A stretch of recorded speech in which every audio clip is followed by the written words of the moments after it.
So I've gotten some crazy comments. I've gotten some good ones too, but basically what I've done is throughout the past couple weeks, I have saved and screenshotted these comments so that I could answer them and look at them with you right now. But I have completely forgotten what it was that I've taken a screenshot of. I don't remember them at all. So we're gonna look at them right now, and I'll probably save a bonus one for the end that's probably gonna be pretty weird, so make sure you stick around for that. We're gonna do this right now. Oh yeah, also make sure that you subscribe, because if you're watching this, you know, you've probably been watching me for a while, and you should subscribe. I'm pretty awesome.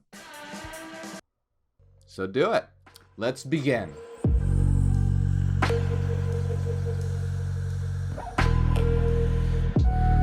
All right, here's a really good question, actually. Morgue, I hope you read this. Hi, I am. I have a question. If the universe is cyclical, will it be the same exact universe over and over again? Will I return in my current form of who I am forever and live my life repeatedly for eternity? Or is it something entirely new each time? Also, this channel is underrated as fuck. Stuff like this needs billions of views.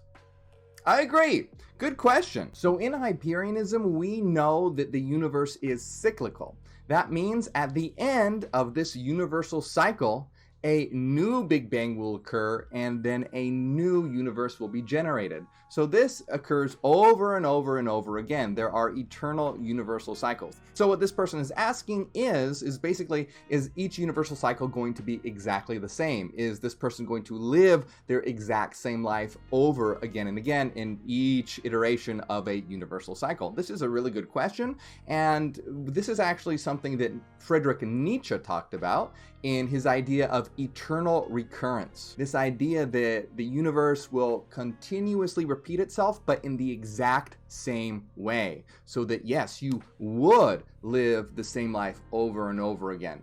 Is that true in hyperianism though? Well, before I answer that, I want to read this great quote by Friedrich Nietzsche exactly on this topic. Nietzsche writes, "What if some day or night a demon were to steal after you into your loneliest loneliness and say to you, 'This life as you now live it and have lived it, you will have to live once more and innumerable times more, and there will be nothing new in it, but every pain and every joy and every thought and sigh and everything unutterable, small or great in your life, will have to return to you all in the same succession and sequence.' Would you not throw yourself down and gnash your teeth and curse the demon who spoke thus? Or have you once experienced a tremendous moment when you would have answered him, 'You are a god, and never have I heard anything more divine'?" It's an interesting thing to think about. I mean, if you had to live your current life over and over again, would it be so boring and plain that you would curse the demon and gnash your teeth? Or would it be wonderful because your life is exhilarating? It's an interesting thing to think about, and the idea here is you should make this life so interesting. You know, don't fear or hold back. Put your all into life so that if you had to live it over again, it would be something amazing. But the question is, does this happen in hyperianism? Do we have to live the same cycle, the same life over and over again? And the answer is no, we don't. Thank goodness. That would be pretty boring. But what basically happens is, think about the building blocks of reality, okay? Reality is composed of frequency, sinusoidal waveforms. And to metaphorically get a grasp on this, think of them as being like letters. You can combine letters in different ways to make words, and then you can combine those words together to make a story. And depending on how you arrange those words, you can make a completely different story. So, existence and the universe is like a story. And this iteration is like reading that story.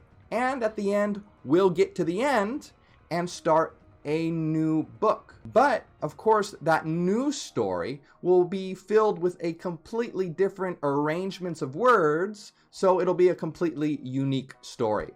Just like in the universe, it'll be a completely fresh and new arrangement of sinusoidal patterns, so it'll be a completely new experience. So basically what this means is that universal cycles, you can kind of understand them like stories or books. They will end, we'll finish a story and start a new one, but it will be a completely new story because we can arrange those patterns into a new experience. Great question. Let's take a look at more. Pregnant with twins. Does that mean one comes from heaven and one comes from hell? Yes. Yes, definitely. Congratulations. Please do not destroy the world with your gender reveal. Cyborg people, look and listen closely. Cyborg alert. CYBORG.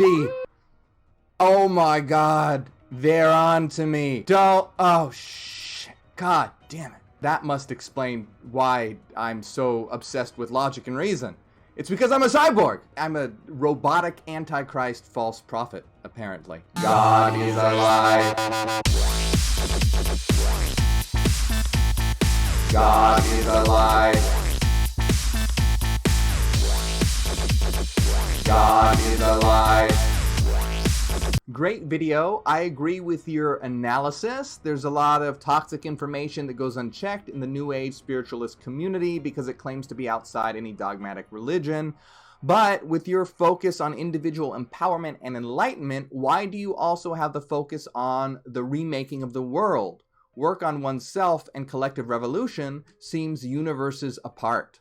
Well, the fact is that working on oneself and the collective are not universes apart. They are inextricably linked together. They are bound together. That's why I emphasize that we need to have the avatar, monadic, and absolute or Abraxian perspective. The avatar perspective is you as an individual in a body, and then the monadic perspective is you as an eternal mind outside of space and time, and then the absolute or Abraxian perspective is us as eternal nodes of the absolute or Abraxas. So what this means is that my evolution is ultimately bound up with your evolution, that we are all linked together and linked to the universe. We can all solve our individual code, our individual solution by sort of, thinking of yourself as a Rubik's Cube solving itself. But the fact is that we're in a collective system. So you can imagine that as a Rubik's Cube of Rubik's Cubes. So that means that ultimately, since we're all linked together and nodes of the absolute, for the absolute to come online, we have to work together. And that's why once you reach a certain level, you become really focused on helping others grow as well, because you realize that we're all mirrors reflecting into each other, and your success is my success. And to really think about this too, think about when we create a world society, a collective society that is working in harmony, that will allow you to actualize so much faster. Because instead of having to work a mind-numbing 9-to-5 job and worry about rent and if you have enough food on the table, instead of having to worry about all that bullshit, you'll be able to focus on yourself and your actualization. So we need a collective, a world that is focused on raising its citizens up to the level of divinity. So we are creating a society of the divine. It's all about the individual and the collective. It's not about one or the other. It's not just about the collective, and it's not just about the individual. We are a collective made up of individuals. The absolute is a cosmic mind made up of individual monadic nodes. So our evolution is bound up together. For us to evolve and grow, it necessarily entails both individual and collective evolution. I've been having a small problem. I'm producing Reiki energy without even trying lately. My hands emit such a powerful heat that I'm worried I might melt my mouse and keyboard. Hey, I know what you mean. I have the exact same problem. Oh, fuck, shit. God. My mom told me that story of Abraham when I was like 4 or 5 years old. I asked if she would kill me if God asked, and she said yes. That was the first time I thought that Christianity wasn't okay. Maybe that was the moment that saved me from indoctrination. Hey, I totally feel you. So the story of Abraham is, God telling Abraham to take his son Isaac up to kill Isaac for God as a sacrifice. And, in Christianity, that's taught as being a fantastic story, that Abraham's faith is an exemplar, a model to be followed. And hey, I completely understand. It's crazy. I remember my parents never said, oh, we would kill you if God said to, but I remember my mother saying, oh wow, if God told that to me, I don't know if I could do it. Like actually considering the possibility. Oh, yes, so I feel your pain, and I'm glad that you escaped that dangerous indoctrination. Okay, you guys gotta hear this comment, since we're on the topic of religion. Here's a comment from a religious individual. So he knows the real God exists because he feels it after he masturbates. Oh, okay. This is too much stupidity. The real God never said to swallow any sword to have a good life on earth and be immortal in paradise. All God said is to accept Jesus as Lord. Do not swallow a sword, even a Gillette blade, for crying out loud. Look, I agree, don't swallow a sword. I'm not telling anyone to swallow swords. I'm saying, I don't know. Swallowing swords is dangerous. Don't do it. Anyway, death is not the end, he said. It is true, death is not the end for these people when they die while sincerely following this cult. Their death will not be the end because their end is in hell, where they will be burning for a long, long, long time while being eaten by undying worms. Where is this fact from? The Bible. Oh my God, this keeps going on and on. Hold on. This is too good. Where is this cult's fact from? From the heads of these satanic people who are fully blinded by the devil himself, the father of lies, Satan.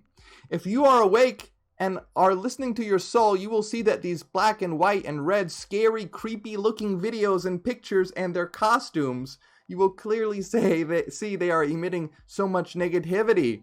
If you do not see and understand any of what I plainly said, be very scared, because you are already trapped by this cult. You are already blinded by the devil, who assigns demons to humans as a guide to sin over and over. If you want to get out, talk to Jesus and tell him to get you out. Otherwise, you will be eaten alive by these Satanists, or you will be eaten alive literally.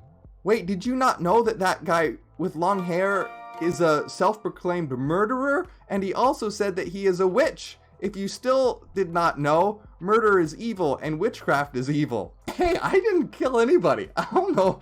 What the hell? All right, so apparently you better repent to Jesus, or else I'm gonna eat you. I'm gonna cannibalize you. So watch out.